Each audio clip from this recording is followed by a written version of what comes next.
All right. Hi, everybody. Thank you for showing up. It's been a while since I did one of these demos. It's not because work hasn't been ongoing on the language. A great deal of work has been happening, actually.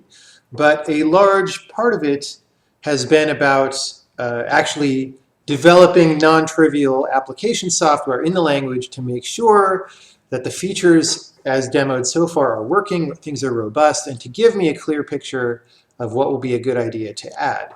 Now, I had not been sure initially, for example, that operator overloading was going to be in the language because I want to question everything. I want to just not, if you start out designing a language, but then you include all these things just because other languages have them, you run a danger of not being any different from that other stuff. So I was procrastinating on issues like operator overloading, but as I started porting more and more software, I was like, yeah, this is, I really, for math type operations, it's really good to have. However, there are some issues, and actually I'm probably going to talk about these issues. I've got little notes in today's program, or I'll stop to talk about things. But there are some reasons to be suspicious of operator overloading in general. We'll get to them.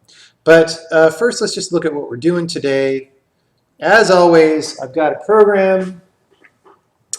Today's program just prints text, but we can't have an exciting music playing extravaganza every time. The text that we're going to play is just the results of math text that we're going to draw is just results of math operations usually. And they're going to be operations on vectors and stuff like that.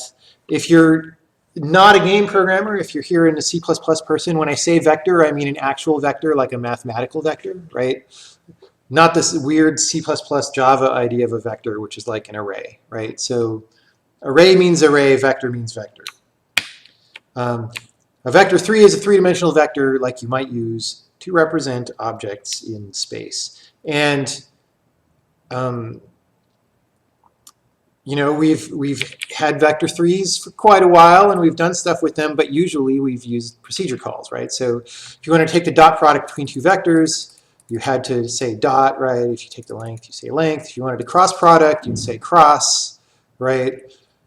And that's fine, but it gets cumbersome sometimes, and I've actually got an example of how cumbersome it is. But sometimes, like in C++, you just want to be able to define mathematical operators. So I want to be able to say A plus B, where A and B are vectors, and get a result, right? So here, in a syntax relatively similar to what's in C++ and other languages, you can just say operator, and then the name of the operator you want to redefine, and then from there you just define it like a procedure, right? Now there are some nuances that make this very different from C++, and we'll get to those eventually. So here on the right, I've got to be mindful that my camera is in the lower right, and I don't want to block things. Here on the right is the program that we're going to run. Let me just go run it so that we can refer back to it often. What is going on here?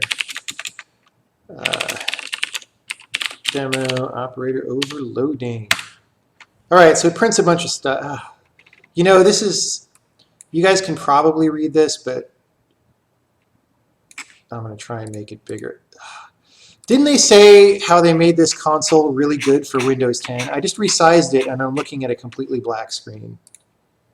Nobody at Microsoft can program at this point. All right, font 36. It's a little big. 24. That's fine.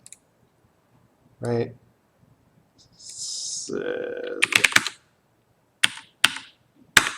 All right. That's some text. As usual, we're printing out some things. So let's just start looking down main, right? I'm making a vector 3 with x, y, and z of 1, 4, and 9, and another one with x, y, and z of 0, 1, and 2. And now I'm saying c equals a plus b, right? Just like you would with integers or floats. And then I'm saying, well, what's c, right? So here we go. C is 1, 5, 11, which is the expected result, right? 1, 4 plus 1 is 5, 9 plus 2 is 11. No surprises so far. This is just showing you, look, you can overload operators. All right.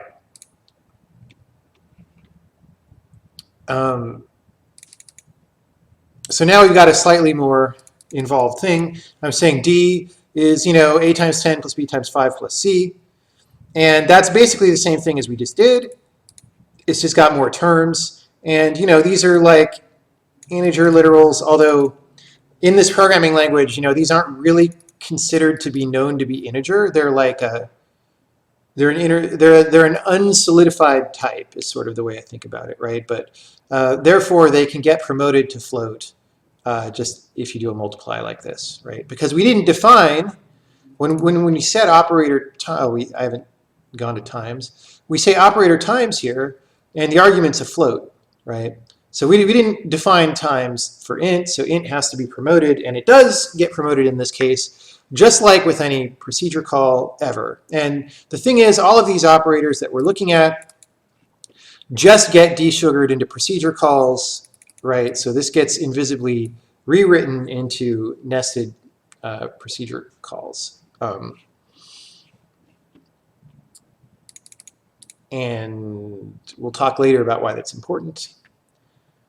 Okay, check the camera. I feel like it's dark. No, it's fine. All right. Now,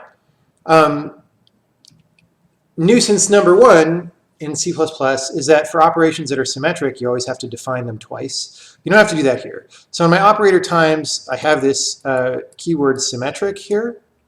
And that just means it doesn't matter what order you pass the arguments, right? So you can say, A times K, or you can say K times A. So here I'm saying 2.3 times A. I didn't define an operator with the things that go in that order, and yet it works fine. So I can say, whoops, wrong window.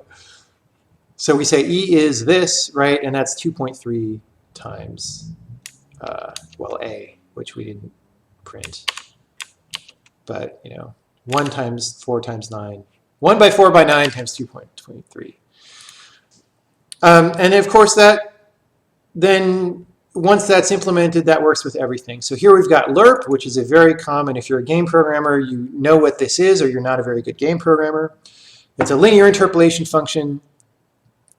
Well, or I should say not a very experienced game programmer. Maybe you're the most amazing programmer ever and you've just never seen this. I don't know. Anyway, so I want to interpolate between a thing A, a thing B by some parameter that tends to go between 0 and 1. I don't care what A and B are, right?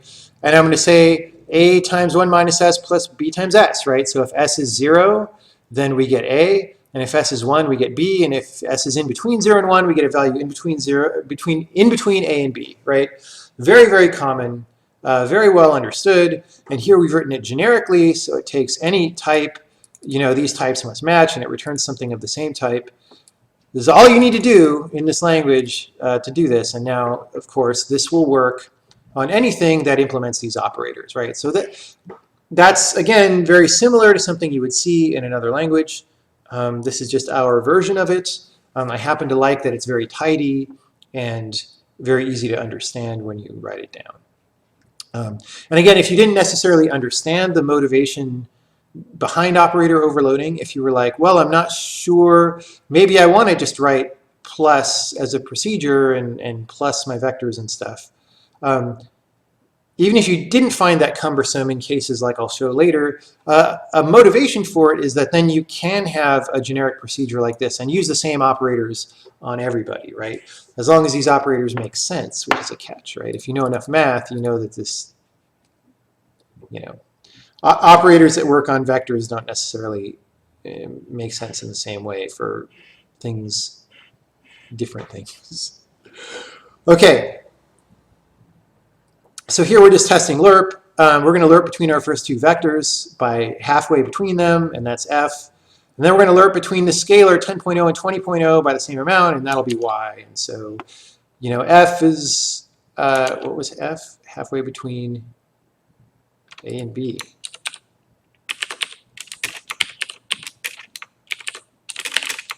Yeah. So a is 1, b is 0, so we get, 0.5. Halfway between 4 and 1 is 2.5, etc., right? And y is 15, because that's halfway between 10 and 20. So far, completely as expected, no surprises here.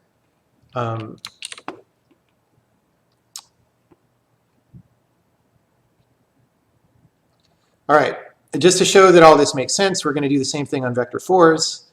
I'm making a vector 4 with 1, 2, 3, 4, and another one with 4, 3, 2, 1. We're going to interpolate halfway between them, and the result should be a vector with all components equal at 2.5, and that is v mid, 2.5, 2.5, 2.5, 2.5. So that's great. I still just love the convenience of I can just put a percent and print out. This is the whole data structure, right? It's just, this is not some version of print overloaded for every data structure. It's just printing the struct, right? Because we have enough introspection ability that we can just do that in this language. That never gets old. All right. Another nuisance that happens in languages like C++ is, well, actually, I don't know. I don't know if they fix this in C++. A thing that happens in many languages is that you have to define redundant operators all the time. So I've taken some care to make that unnecessary, right? So for example, with operator equal,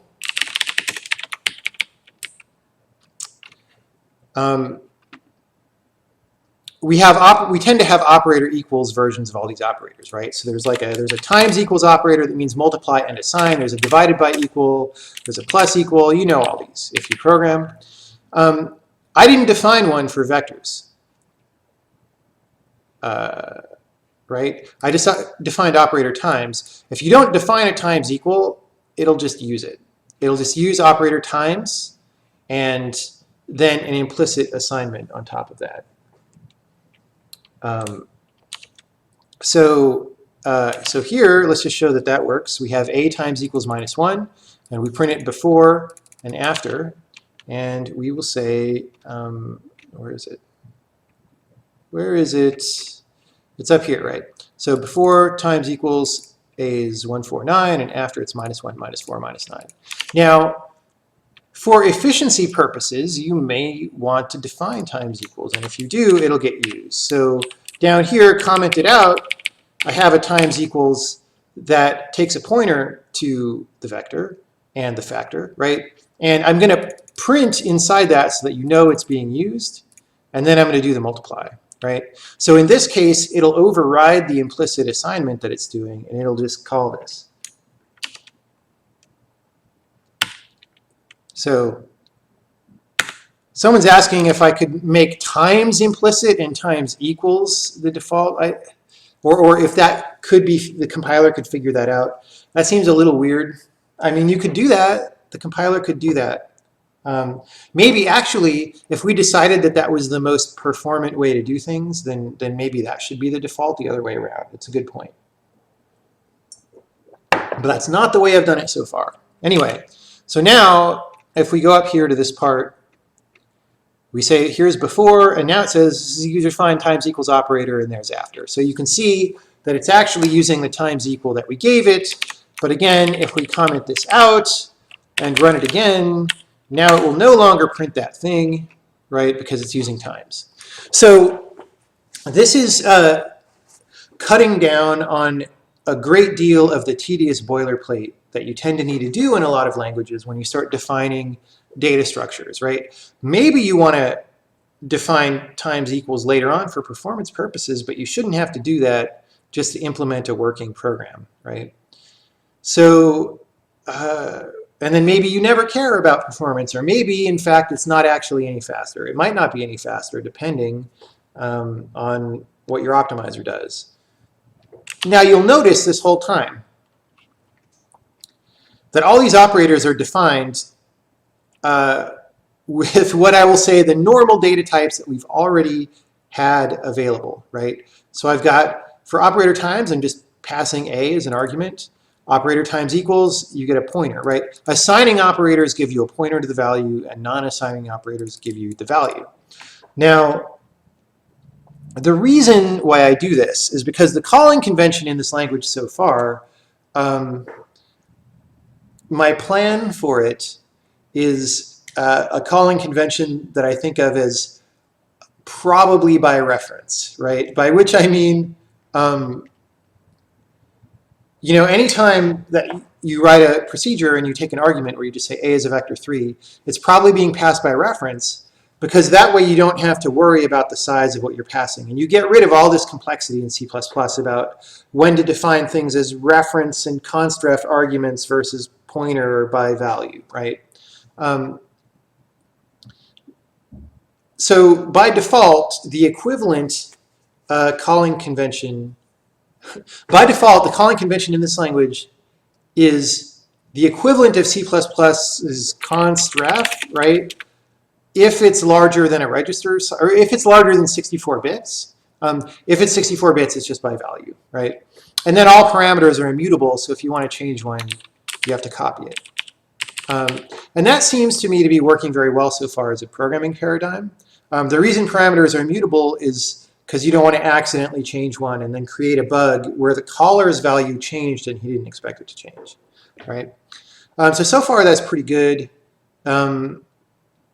I'm pretty happy with it, but we'll see where that goes. And if, sometimes you want to copy things for performance purposes and not have them pass by reference, because pass by reference, or reference really is a pointer, behind the scenes.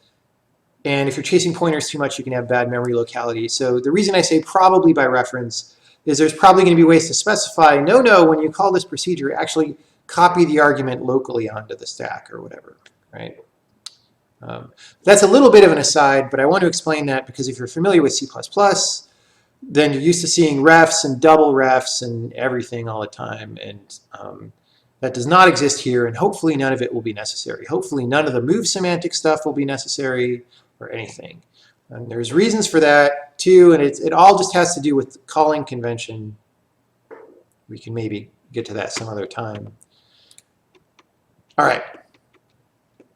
Now, I showed this symmetric keyword here, and as I said, all these operators just desugar to procedures. And a consequence of that is that symmetric actually just works with regular procedure calls. So here I'm defining a function called printNtimes. It's tagged as symmetric. And when I call it this way, I can actually call it this way with the arguments in either order. Let's just show that that works. So we print hello 3 times and we print sailor 3 times. Hello, hello, hello, sailor, sailor, sailor. Hello comes first and hello, sailor comes second. Now, that seems like a really dumb feature. It'll make more sense in a minute. There's a reason for it. I don't think I would have, I think if I didn't have the feature I'm going to get to in about 5 minutes, then I probably would have made this give an error or a warning.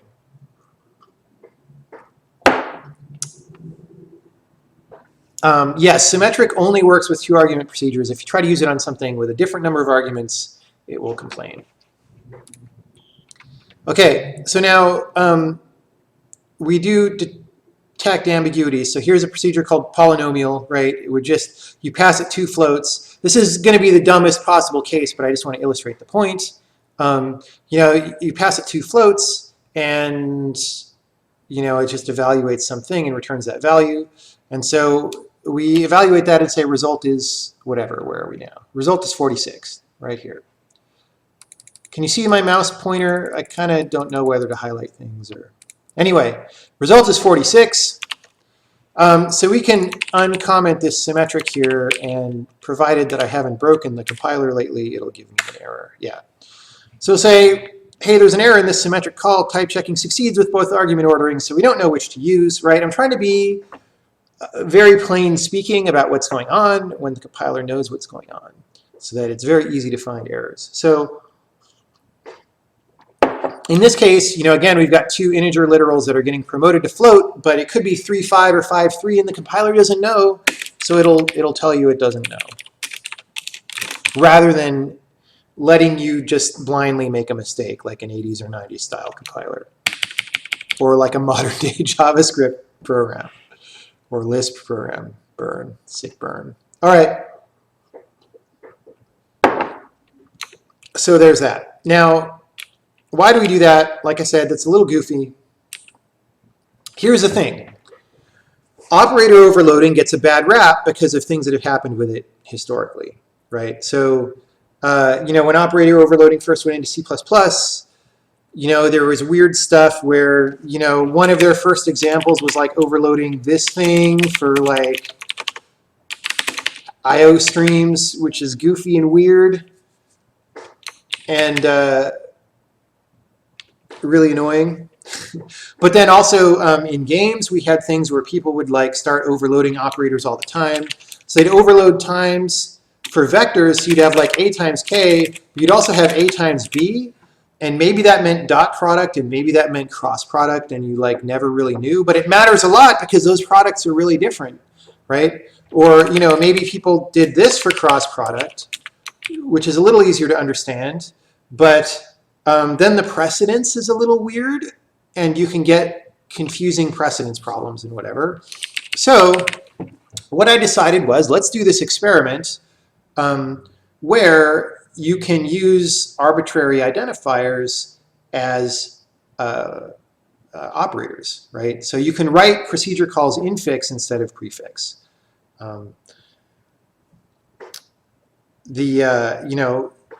Way back in the early compiler demos, I said I didn't want to use this single tick for character literals because it felt like a waste of good syntax real estate. So I've taken the step of trying to use that for operators. So if you say single tick and then an operator name and then another single tick, that indicates a binary operator. And in fact, if you do this, that's a unary operator with the thing it applies to on the left, right? So it's kind of a fun syntax.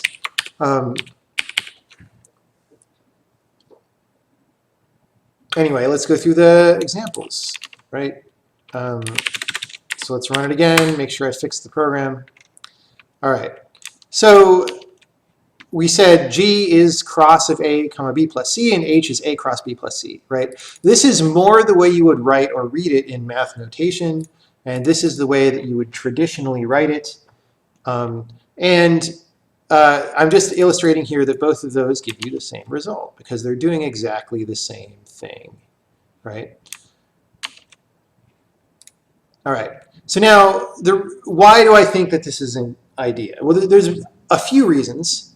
One reason is just the place where I tend to live in C++ is in a space of like kind of half using operators for vector math and half not. And it might be better to just go all the way, right?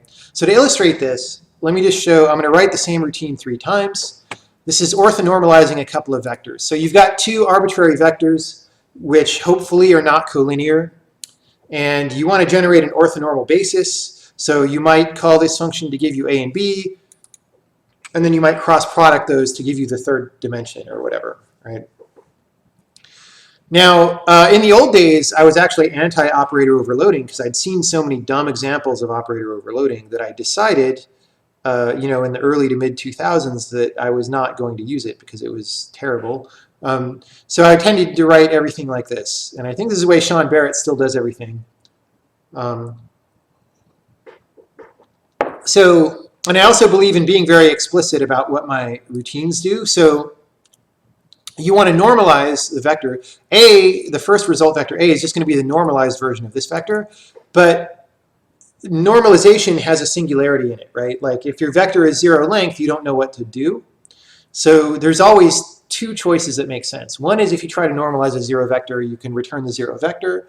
Another thing that makes sense is if you try to normalize a 0 vector, return an arbitrary thing like the z-axis, right? So in this case, I always want to return a valid frame. So I'm going to normalize with a z-axis in the case of a singularity, and that is what I do, and I'm very explicit about that in the naming, so that when you come along and read this code, you not only know that what it does in that case, but you're actually reminded that that is a case that could happen, right? Terrible programmers would probably throw an exception if you passed it a 0 vector. That's why we don't have exceptions in this language. That's not why we don't have exceptions, but sort of. Okay, so we normalize that first vector, and then for B, we sort of, what you do is you discard the portion of B that's parallel to A, which leaves you only with the portion of B that's orthogonal to A, and then you normalize that. And that gives you basis vectors that are orthogonal and unit length, right? So we say dot product A with W, right? W is our second vector. That tells us, since A is unit length now, that tells us how much of W is in the direction of A, or how much of A is in the direction of W. It tells you both, right? Well, because W is not unit length. Anyway, you can take that, you multiply it by A. Is that right? Yeah. You multiply it by A, and then you subtract that from W. So that you're subtracting out the portion of W that's parallel to A, and that gives you the portion of W that's perpendicular to A or orthogonal to A. And that's that. Someone's asking, do I have to return A and B with these named returns? And the answer is no. I could name these whatever I want. The compiler doesn't care. These names are basically just comments. Whenever I return more than one value, I like to say what the values are, even though in this case, these names don't really give you that much more information. Really what's going on is these used to be called, first I was going to call them V prime and W prime, right? But that's a little confusing because I'm in the middle of introducing this single tick, which is often how you write prime in math, right? And so I didn't want to create confusion by calling these prime. So then I was going to say W result, right, and V result. And that was just very visually messy, and it made things look more complicated than they are. So I just went with A and B. But the downside is those convey no additional information, really, except that maybe they're related because they're consecutive letters. But the answer is no, these don't have to be the same as these at all. Anyway, so this is the way that I would write it if I was dogmatically staying away from operator overloading. Now what I do these days is something more like this. Well, the computation of A is still the same, right? The computation of B, well, I can start using operators in here, right? But I don't have a normalize operator, and it's not clear that it would be a good idea to have one, although maybe. And I don't have a dot operator because, again, if you overload times to mean dot product, you can confuse people who might think it's cross product, and it's also less.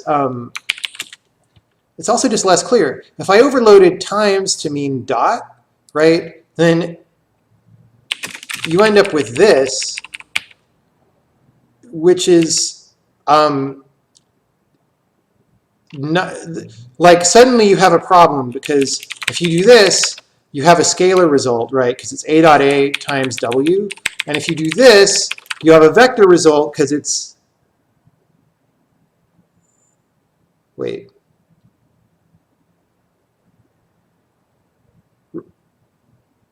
All right, sorry, I got confused for a second and thought W is a scalar. Hold on. If you do this, wait, are these answers actually, this might be a case where it works out the same. You get A dot A.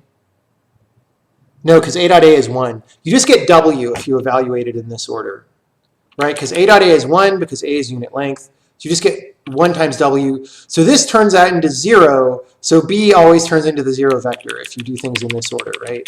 Whereas if you say A dot W times A, right, then unless A and W are already orthogonal. Anyway, you end up with a non-zero vector if you have good inputs in this way, right?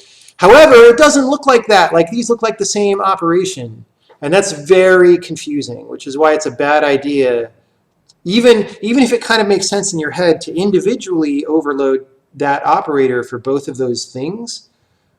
It's confusing enough when you start using it in equations that you really don't want to do that.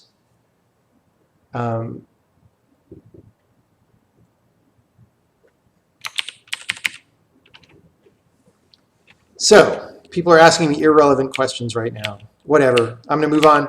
I don't want to sidetrack by answering weird questions, guys. I'm going to plow through. So if you're going to go all the way and write this in an operator style, it becomes much more terse. I can say V, and part of the reason it's more terse is because I picked a shorter name for this, simply because, well, if you're going to start writing operators, it's weird to have them be very, very long, right? But so here's a unary operator that just normalizes V to unit length. I called it unit, which you could sort of think that unit unit carries the connotation that it always returns a unit vector, maybe the z-axis, but it's not as informative of a name as this. I could call it unit or z or something, I don't know. Anyway, so this is an operator version of that, and this is an operator version of that. And when I said a.w, it's very clear that this operation is different from this operation. I like this. It's nice and readable. But this is not to convince you that this custom operator thing is a good idea. It was just an experiment that I wanted to do and that I'm having fun with. Now, one thing you might think is like, well, what's the precedence of these and can I change it? Right now, they all have the same precedence as this, unary times, and they're left associative, just like most operators by default. So that may or may not be the right choice. In this case, I don't know. I think I would always put parentheses around this for clarity no matter what. Now, it seems possible to me to let people define the precedence of these operators. I'm not sure how good of an idea that is because it might just get confusing. It might be easier to remember that they're all the same precedence. But maybe not. Maybe it'll become cumbersome to write parentheses all the time. The thing is that if you're going to have defined precedence of operators, I'm pretty sure the compiler can do that. It's just, it starts adding some constraints, like all your overloads of every operator have to be at the same precedence probably, or else that's super confusing, right? I mean, maybe I just let that be confusing. But the problem with requiring them to all be the same precedence is that what overloads you see sort of depends on your viewpoint and what you've imported into your current namespace and all that. So there's just issues there that need to be thought about. So I'm not sure if user definable precedence is a good idea. That's sort of like on the list for maybe we'll think about that. Anyway, this here is just to show that all my orthonormalizes work. So we're going to call all three of them, and we're going to get the same results 3 times with these 2 vectors as input. And then so we're going to make sure that all these things work. So we're going to dot v2 against itself, which should be, we're going to put dot v2 against w2, which should be 0 if they're orthogonal. We're going to take the length of v2, which should be 1. We're going to take the length of w2, which should be 1. And we're going to cross these, which should give us a unit vector in a 3rd dimension, right? And so let's look at all that. So, hey, here's our input. No, that's old, sorry. These ones. Here's our output vector, v2, w2, and they're the same all 3 times. So all 3 of those orthonormalizes did the same thing. They're orthogonal, yes. Length 1, and here's the result, which seems kind of right, although it's actually a little bit fishy. Maybe there's a bug because the fact that x and y are the same looks wrong to me. So I bet you I have a typo in my cross product, right? I don't know. Maybe I got lucky. That doesn't look, no, that doesn't look like a unit vector to me. Oh, maybe it does. Maybe it doesn't. It looks like it might be shorter than 1 unit. I don't know. Somebody can figure that out in the chat if I have a bug in my cross product.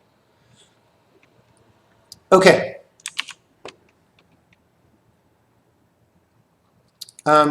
So one thing that you might think is like, oh, isn't it complex to add another way just to call regular procedures? You have a perfectly good syntax for calling procedures. And I think, well, that's one way you could think about it, and that's potentially true. But the way that I'm seeing this language right now is that I'm kind of doubling down on the machinery that we know that really works well. And if you want to program in a data-oriented way, you want to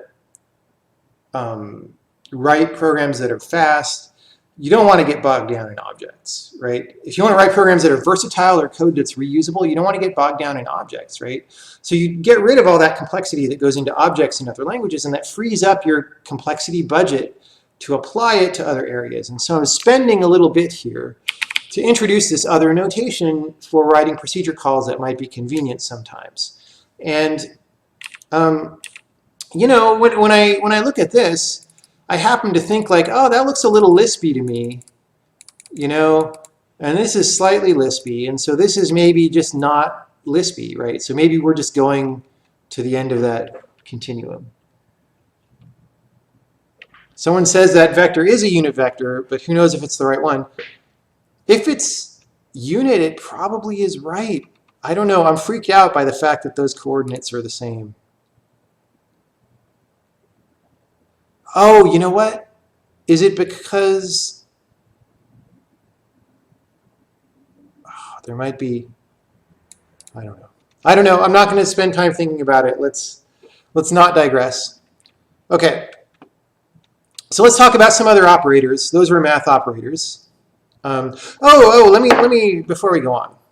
So Sean Barrett, in an interview, I think it was an interview with Abner that he did, I don't remember, said something about operators that mirrored what I was thinking about, which is that, you know, operator overloading seems like a good thing to have, but we only ever use it for math, and maybe a couple other things like arrays, right? And one of the things that I want to do is make operator overloading viable for other things. So you might, since you can name your operators arbitrary things, it might open up just a little bit of freedom to use them for like database operations or something, right? Rather than just math. Because if you only have math operators to overload, then they just might not make any sense in any other context, I guess. We'll see. Anyway, so let's talk about arrays and array subscripts. So here I'm defining an operator subscript for vector 3. Anytime you subscript something, the operator takes the thing in its first argument and an integer index in the second argument. Things will get promoted index to integer. If things, right now, if something's a 64-bit unsigned integer, I just promote it to signed, which means if you set the high bit, you'll get a negative number, which may or may not be a bad idea, who knows. But if we really care about that, we could always do this eventually, right? But I just didn't do that for now. Actually, no, you know what? Everything I just said is a lie. We don't automatically promote anything. What am I? This is what happens when I get too tired. No, what happens is just it gets desugared into a procedure call, and this procedure call just gets called, right? So whatever this is, it is. So actually, you could define it on unsigned or whatever if you wanted to. We'll stick with the script and we'll leave it signed. So this isn't a language where the paradigm is that objects own their methods and stuff, right? And in fact, I'm explicitly rejecting that kind of idea. So here, we've got a vector 3 that's defined globally, and in fact, in real programming, it probably came from a math library somewhere that we're using. Suppose they didn't define subscript on it, but we want to define it locally, we can just do that. And in fact, I'm doing it local to this function here, so I can only subscript that vector 3 in this function. But it's fine, it's a totally natural thing to do, and it just works, right? So I assert that my index is within range, right? So we index by 0, 1, or 2. And then let's go back and look at vector 3 so that this makes sense, right? I take the address of x and then add index to that pointer and then dereference. This is our operator for dereference. It's not my favorite notation, but this means address of for reasons of consistency, right? So this means the opposite of what it would mean in expression context in C++. Okay, or C. So we're dereferencing a pointer that we get by adding index to x. So that basically just lets us treat this as an array of floats, but asserts if we go off the ends of the array, right? So the people who defined vector 3 for us didn't make that convenience for us, but we like referring to things that way. So we're just going to define this operator to let us do that anytime. So now I'm going to use it. I make a vector 149, and I'm going to iterate over the integers 0 to 2, and I'm going to print each component of the vector. It, again, is the default name for the iterator if you don't name one. So here we go. V sub 0 is 1, V sub 1 is 4, V sub 2 is 9. Right? So that's great. Let's do a more involved example. If you were here for the, which demo was last? the first class types demo, I think it was. You know, I had this data structure bucket array. It's basically just made to be an expandable array of things where the things that you put in it could be large, and when you expand things, the addresses of the old things don't change, right? It doesn't copy, it makes a new bucket, and buckets are discontiguous in memory. We could go look at that for a second, but I don't want to really get into it because we went into it earlier, right? Anyway, this is a parameterized type. We're saying make a bucket of floats, and there's 100 per bucket, right? So, you know, this thing has its own allocator. It knows how many things you've put in it. It defines its own bucket type that it then instantiates, and it keeps arrays of what all the buckets are, right? And then each bucket has flags over who's occupied, which slots are occupied, and then data, right? And you know, does not go into the implementation details too much. It's just for holding data, right? And we've got this locator, which is just these two indices that tell you which bucket your item is in and which slot. And when you add something to the bucket array, which happens here, it gives you a locator back. So we're going to go iterate 30 times and add stuff to that array. And what we're going to add, it's an array of floats, remember. We're just going to add whatever this index is times 2.0. So, you know, the 2.0 makes sure it's a float. So we're going to add 2, 4, 6, 8, 10, etc. Now, if we're adding number 11, then we're going to save that locator, right? We're saying temp is the locator that we get returned, and we're going to save it in this procedure scope variable locator. And the reason we're going to do that is because we're going to refer to that specific item later. So we store all these items in the array. Now we're going to look up by the locator. We're going to try to find that item. And this is just using the API we had before, unchanged as far as I remember. Maybe, hopefully I didn't change it between demos. Anyway, so we just had this thing that returns a pointer to whatever type is stored in the bucket array. And really, I should have put a use in here. It would have made, I wouldn't have had to type locator dot all the time. Anyway, because you can using two things, it's not, anyway. You know what? Because I've got a bee in my bonnet, let me just do that. So I'm going to go here, I'm going to say we're using the locator as well. Hopefully this works. Let's see what happens. Off script. Woohoo, it worked. All right. So it still found the things. Okay. Programming languages, go team. So to get back on script, it's not really a script, but to get back on the list of things I'm actually trying to demo. So we just found this in the same way that we used to do stuff, right? We give it the array and the locator, and it tells us where it is. And then I dereference it again because this was designed to return pointers to big things. You have to like dereference the pointer to pull the value out. So then I'm saying I found the value, and it is what it is, and it is 22. Remember, because it was the 11th item, and we multiplied that by 2 to put things in the bucket. So that's all working. This is all as defined before. It's interesting because it's, you know, got type parameters, and it's otherwise, you know, this is what you would think of as a template type in C++, I guess. I don't know what the terminology is exactly, but, you know, it's a parameterized type, so that's cool. So we, of course, might want to treat this differently. We might want to just have a notation for array subscript. And part of what I'm going to do here that's funny is I'm not going to take an integer argument to my subscript. I'm going to take a locator argument, right? So like I said, because it's just desugars to a procedure call, that just works. So I can say value equals array sublocator, right? And that works fine. We put the dereference here in the subscript operator, so that just happens. So now I'm going to say we found the value via operator brackets with locator argument, and it should be the same value, and it is, they're both 22. That is not a surprise. Now, maybe I do want to reference it not with the locator, but with an integer argument. So I can make another one, right? I'm going to overload 2 subscript operators for this one type. Oh, before I do that, I'm going to remove the item at that locator. So it's no longer in the array, right? Then I'm going to basically iterate over the region around where that was, and we're going to look at what's in the array around that. So I'm going to define an operator subscript that takes an integer subscript rather than a locator subscript. And the thing about the locators is they're supposed to be, the way I define the data type is a locator always tells you the location of something that you know exists. If you're just going to query for slots in the array, I had two choices.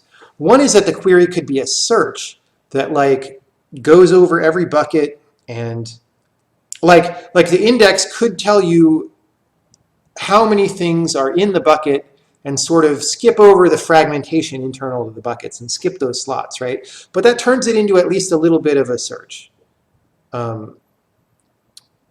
decided not to do that because it would be more interesting to say this is just asking about what's in that slot index, and the slot could be empty, right? It could be unoccupied by a valid value, like, for example, the slot that we just pulled this thing out of. It used to have a valid value in it, but now we remove the value and it's empty. So here's a case of an operator subscript that returns to return values, because I wanted to do that, because that would be fun.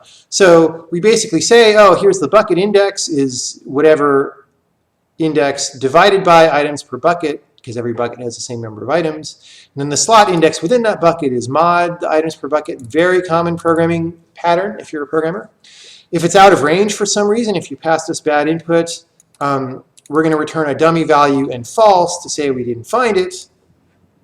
If it's been removed or otherwise doesn't exist, but it's in range, then we still say we didn't find it, right? So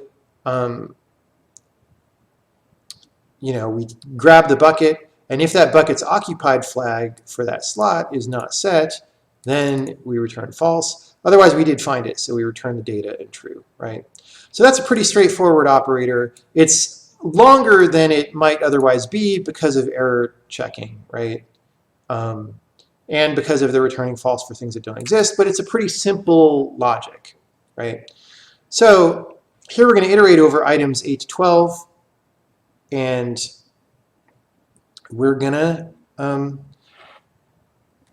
ask the array if those items are found, right?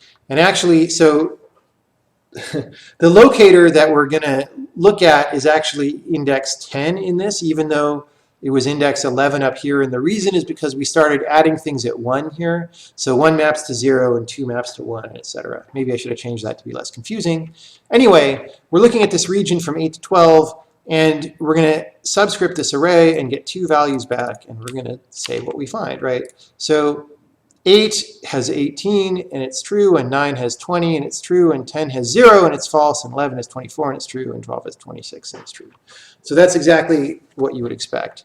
So maybe that's a little bit of a bad idea to like let something like subscript return an arbitrary number of values. But then I think if you want to open up the possibility of people using operators for many things besides what they were originally intended for, you kind of have to allow that. And then how do you prevent people from, and by the way, that works for any operator, right? I should have done a demo where operator plus returns like 5 values, but I didn't. But I could have. So, and then the question is like, how do you prevent abuse? Well, I think just educate people about what's good operator overloading and what's not good operator overloading. Like, again, my philosophy is this is a language for good programmers. And so I don't want to put training wheels on or nerf it so that bad programmers can't make bad code, right? I'd rather like good programmers make good code. So that's why that bad idea is in here. Now here's an even worse idea. This one I think is really just a bad idea. So someone's asking, can you do symmetric on array subscript? Yes, you can. Anything that's a binary operator. Okay, so here I'm defining an overload for vector 4. This is just like the vector 3 one that we did, except it's got 4 coordinates, so you range check 0 to 3 and whatever. It's hard-coded vector 4. However, if it were defined to be constant, it would be : : there, right? but I'm saying it's a variable, right? This is the same as making a function pointer in C++, but then simultaneously assigning a body to the function pointer to start with, all right? Because it's a pointer, I could reassign it. So here I'm going to make a vector 4 with 1, 4, 9, 16 in the components. I'm going to iterate and print out the components. Someone's asking a dumb question. Sorry. I'm kind of unfiltered when I'm ask questions like that later.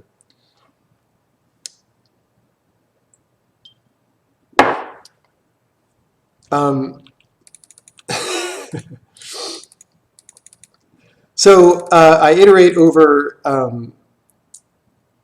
these values. I print out the components of the vector, just like we did with the vector 3. I do a new line, and then I'm going to assign, I'm going to say operator brackets. This is kind of funny because you have punctuation next to each other, but this is saying operator brackets equals this procedure substitute. So this has the same type, right? It's got the same arguments, same return value, so we can assign this to that. And then we're going to do the same thing we just did here. But substitute mirrors the index. So instead of going 0 to 3, it's going to go 3, 2, 1, 0, right? Because 3 minus 3 is 0, 3 minus 2 is 1, etc. And then we dereference the thing. So in the first of these, we go 1, 4, 9, 16. In the second of these, we go 16, 9, 4, 1. So I'm not sure there's a legit use case for that. But because these just desugar into regular procedure calls that are arbitrary, and procedure calls work with the same syntax and function pointers, that just works. So I figured I would show that that just works. It's not a recommendation. Okay. There are a couple operators that I don't let you overload in stark contrast to some other things. You cannot overload operator equals right now. And that may just be me being stodgy and or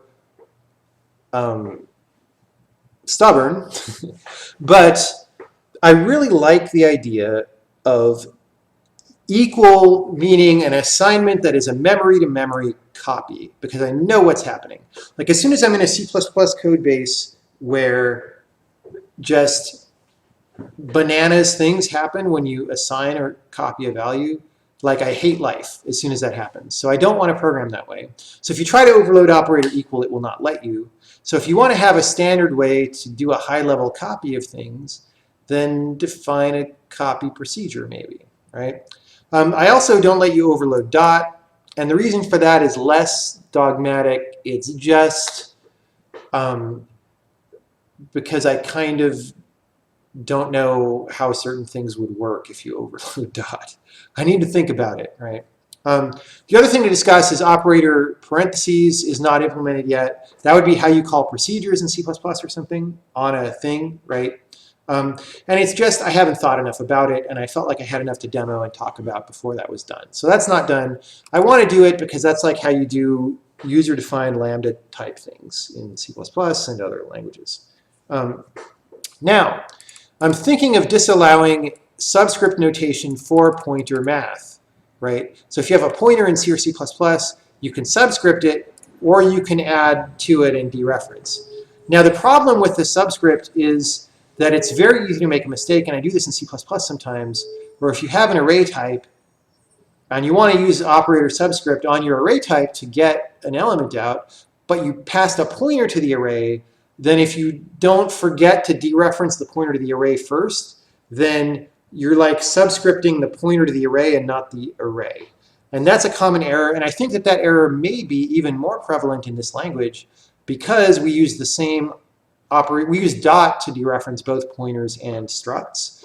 And so it's easier to not care whether something's a pointer or not. And as a result, it's probably easier to make this mistake. So I'm thinking of disallowing that and just saying, look, if you want to use pointer math, you actually have to use math operations. However, I have not actually done that yet. That's open for discussion.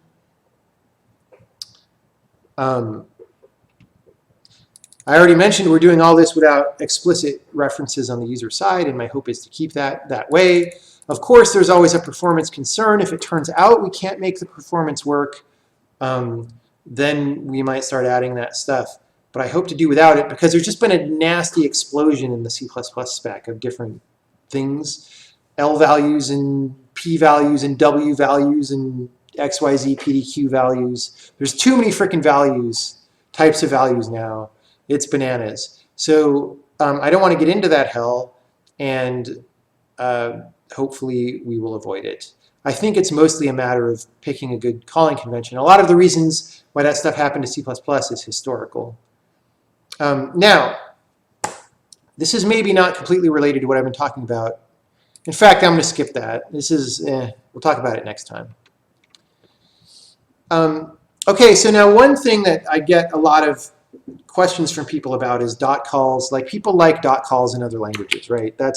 Dot calls is just when you say a dot f of whatever, and then maybe you continue that, right? That's dot calls. And people like that because it gives you a sequence of things happening in order, right? The thing that I don't like about that is it tends to conflate three different things. And conflation and constraints between things that should be different makes code bad, right? So one is that it conflates a data model, because this dot has to be defined on something that's probably data, right? Like it's an object, which means that if you're doing this kind of stuff, you're operating on an object which is probably not fast, for reasons that Mike Acton will happily tell you about, right? Two is it conflates namespacing. Like if I just want this notational convenience, why does that necessarily involve things being in a certain namespace, which is what dot means? Like, why can't I just decide to write things in this notation? And that's why I chose to do things this way, where you can say like maybe A, F, 1, 2, 3, 4, 1, right? And then G, 1, 3, 2, 4, 8, 1, and then W, hello, sailor, or something. That may be slightly less readable, I think, because this punctuation is a little less readable. But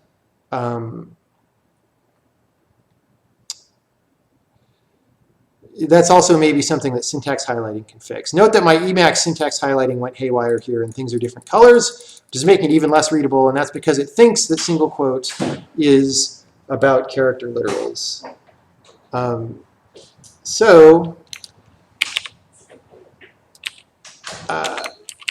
And this is not to say, as always, this syntax is temporary. It may be changed. It may be done away with. Like I said, this whole operator thing is a temporary situation. But for now, it's the way that I'm choosing to deal with this. And if you wanted to do sort of more involved dot call-like stuff, you actually have a great deal of freedom.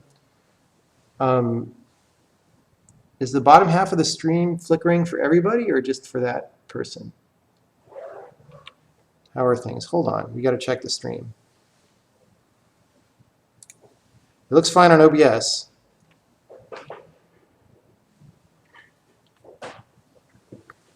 Looks fine for me on Twitch. I think you're out of luck, buddy. Anyway, so what I'm trying to get at is whatever this syntax is going,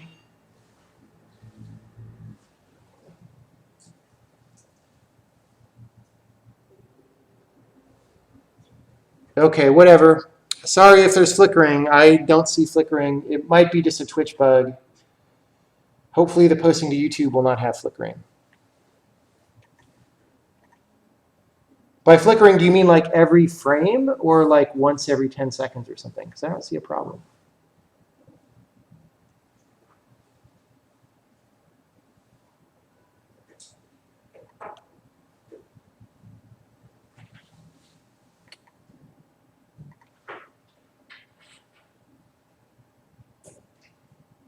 So Meep Darkness Meep, if during Q&A you would like to explain to me exactly why you think performance will be degraded by this, then we can have a discussion about that. If you're going to be an idiot on chat, I'll ban you. All right. So the point is just, to de-interleave these things, right? To make it so that if it's what you really want is notational convenience, you don't have to buy into a data model, right? You don't have to buy into a certain way to structure your namespacing. You can just get notation that you want. If you want to read things left to right, you can do things left to right. Now, there's this UFCS thing in languages like C++ and D, that often it's an attempt to try to reduce the buy-in, right? You at least don't have to buy into the data model or namespacing so much, although issues come up still with ambiguity and whatever. But what I think about UFCS is, why go down that whole confusing road in the first place? Like, why do this weird data model with objects and stuff, and then do all this to get around it? Why not just not do that? So what I'm going to try to do, and I'm not saying this is exactly the right answer, but what I'm going to try to do is to just make it so that you can just write regular procedures and you get as much notational convenience as I can give you. And you don't have to buy into a particular namespacing or data model unless you want to. So we'll see. That got a little rambling. Sorry. Anyway, the rest of this is just sort of going to turn into a little bit of meandering. You know, I did that div and mod operation before, so I was like, oh, why don't I make a div mod operator for myself? So I said, hey, 100 div mod 3, it returns 2 values. It was just another example of returning 2 values. You return a div b and a mod b. So that's another thing that you would classically do as a function in C++ or something, and now I can do as an operator. And then I was like, hey, maybe I'll add this div mod operator in punctuation to the language natively. But adding a native operator that returned 2 values was enough of an infrastructural change that I didn't want to like jam it in for today's demo, even though I wasn't sure if it would be a good idea. But it sort of gave me the secondary idea, like maybe I should define some set of wacky operators, not even wacky, but just operators that are not used in the core language, that are just there so that you can define uses for them, right? Now, the good thing about this is, you know, if you go somewhere in code and you see a %% and you're like, I don't know what that is, at least you know you don't know what it is and you know to look it up, right? It doesn't look like a common operator that you might be confused by, right? Or if you see greater than or something, right? You're like, okay, I know that that's a custom thing that they've defined only for this program, right? So if you don't want to be writing words like this because you think it like harshes your mellow or something and you just want to type more punctuation, that might be an interesting thing to do. I haven't done that yet. It's just an idea. It might be an experiment. We may do it. We may not do it. Okay, so there's a meta idea around all of this, which I always have the Casey Muratori in my head somewhere and what I think his opinion would be. And I think what he might say is like, look, is it really the right thing to build operator overloading into the language versus just giving everybody the structure to build it in themselves, right? And there are reasons why I don't want to do that. So reason number one is I want to give people enough of a common language that is convenient enough that they don't feel like they have to drastically change it in order to have basic convenience, right? So if you feel like it's bad to not have math operators, I at least want to give you that ability within the common language so that somebody else who's not from your code base, who has different traditions of programming, can come along and understand your program probably, right? Now again, you always have the option of defining your operators to something stupid and defeating that, but you know, I want to give a good amount of play there within reason, right? So I don't want to require you to build something that then probably other people won't understand at first glance. That's reason number one. Reason number two is performance. I'm going to have very, very, very high performance goals for the compiler itself. I had an interesting discussion. It was not even a discussion. It was a throwaway comment at HandmadeCon where someone was asking me, like, how do you even think it's possible? I don't remember the exact question, but you know, I was talking about how slow C++ compilers are and how terrible that is. And somebody was like, well, how do you expect compilation to be fast? How much faster do you possibly think it could be? And I was like, well, look, or no, maybe even the issue was incremental compilation or something and large game engines. And I was like, hey, look, how big do game engines get? And we were thinking, oh, maybe between 1 and 10 million lines of code for the biggest engines. And it's like, all right, how long should it take to compile 1 to 10 million lines? Well, that's about how many triangles we draw per frame in games, and we do that 30 or 60 times per second. And you know, you can think of some reasons why compiling a line of code should be slower than drawing a triangle, but should it be an order of magnitude slower? Really? So, I've kind of got this thing in my head where like, I think the largest code bases we encounter probably should be compilable in a second non-incrementally, like with a full rebuild. We'll see if that's foolhardy, but I want to get there, right? The reason why you might expect lines of code to be intrinsically slower is because the reason we can render so many triangles is because we pack a bunch of them together and don't do a lot of per triangle processing, right? So you kind of do have to do per line of code processing. You can't batch them in the same way, and so you can't really be as fast, but I think you could probably be kind of fast. I don't know. We'll see. We'll see. But if you have to sort of go out to all these user-defined structures in order to do all your operators all the time, it's reasonable to believe that the performance might be lower. Now, that's not necessarily true. It's just an idea, and I'm not sure about it, right? The other thing I'm not sure about is the best way to build the structure of things. The structure of how you interface with the language to define all this stuff at the meta level. You have a great deal of power in the metaprogramming in the language right now. The far away version of metaprogramming, not the template style, but I have an outer program that inspects my program and manipulates it, right? That stuff, the compile time metaprogramming is very, very powerful.